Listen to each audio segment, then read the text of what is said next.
Hi guys, आज हम पढ़ने जा रहे हैं ग्रीन हाउस इफेक्ट के बारे में। अर्थ यानी कि पृथ्वी, जो कि सोलर सिस्टम में सूर्य से डिस्टेंस के आधार पे तीसरा प्लैनेट है। पहला प्लैनेट है बुध, दूसरा प्लैनेट है शुक्र और थर्ड प्लैनेट आ जाता है अर्थ। अर्थ ही एक ऐसा प्लैनेट माना जाता है जिसपे जीवन संभव है। अर्थ लिविंग थिंग्स के रहने के लिए एक कंफर्टेबल प्लेस है।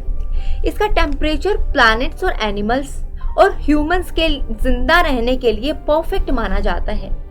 बाकी प्लैनेट्स या तो बहुत ज़्यादा गर्म हैं या बहुत ज़्यादा ठंडे हैं, जिसकी वजह से वहाँ पे जीवन संभव नहीं है।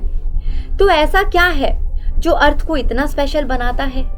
ऐसा क्या है जो अर्थ के टेम्परेचर को इतना बैलेंस करके रखता है?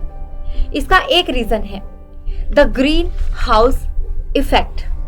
ग्रीन हाउस इफेक्ट एक नेचुरल प्रोसेस है जिसके द्वारा किसी प्लैनेट के एनवायरनमेंट में मौजूद कुछ गैसेस वातावरण के तापमान यानी टेम्परेचर को अपेक्षाकृत अधिक बनाने में हेल्प करती है।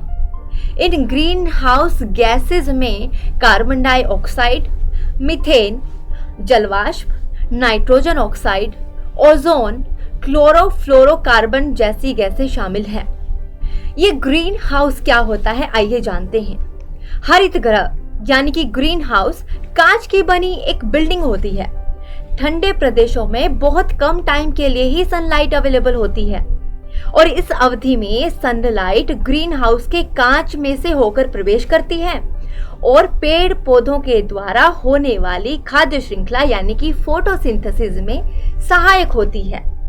प्रकृति के नियम के अनुसार सन एनर्जी थर्मल एनर्जी में कन्वर्ट होकर इंफ्रारेड रेज के रूप में कांच से बाहर निकलने का प्रयास करती है, लेकिन ग्रीन हाउस में उपस्थित कार्बन डाइऑक्साइड के कारण बाहर नहीं निकल पाती और यह ताप ऊर्जा यानी कि थर्मल एनर्जी ग्रीन हाउस में गर्मी बनाए रखती है, जो पेड़ पौधों के लिए ठंड में आवश्यक है। इससे सर्दी के फलस्वरूप भी वनस्पति वृद्धि करती है। इस प्रकार वायुमंडल भी पृथ्वी पर एक कांच के घर की तरह काम करता है। सौर ऊर्जा वायुमंडल को भेद कर पृथ्वी पर आकर उसे गर्म करती है।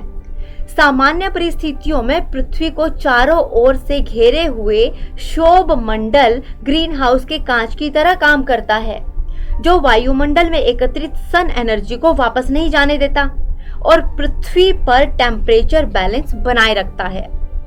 अर्थ पे इन ग्रीन हाउस गैसेस का बैलेंस मेंटेन करना बहुत जरूरी होता है ताकि अर्थ को राइट टेम्परेचर पे मेंटेन किया जा सके।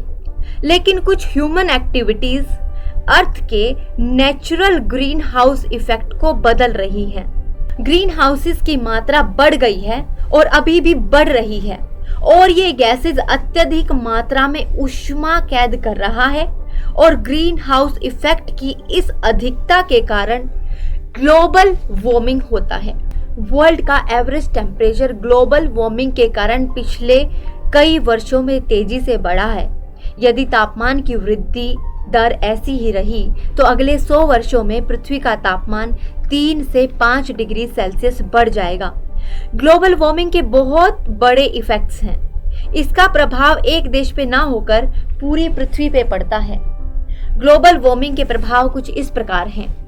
हिमनद पिघल रहे हैं, मौसम चक्र गड़बड़ा रहा है, जीव जंतुओं का जीवन चक्र भी प्रभावित हो रहा है। ग्लोबल वार्मिंग के समाधान क्या क्या कर सकते हैं?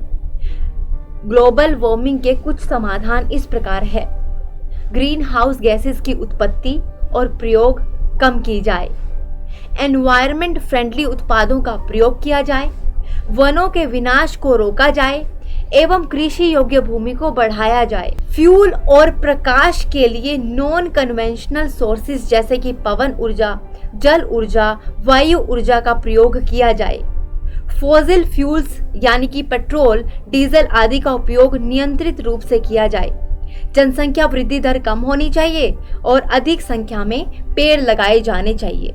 आई होप आपको ये जानकारी पसंद आई। Thank you so much.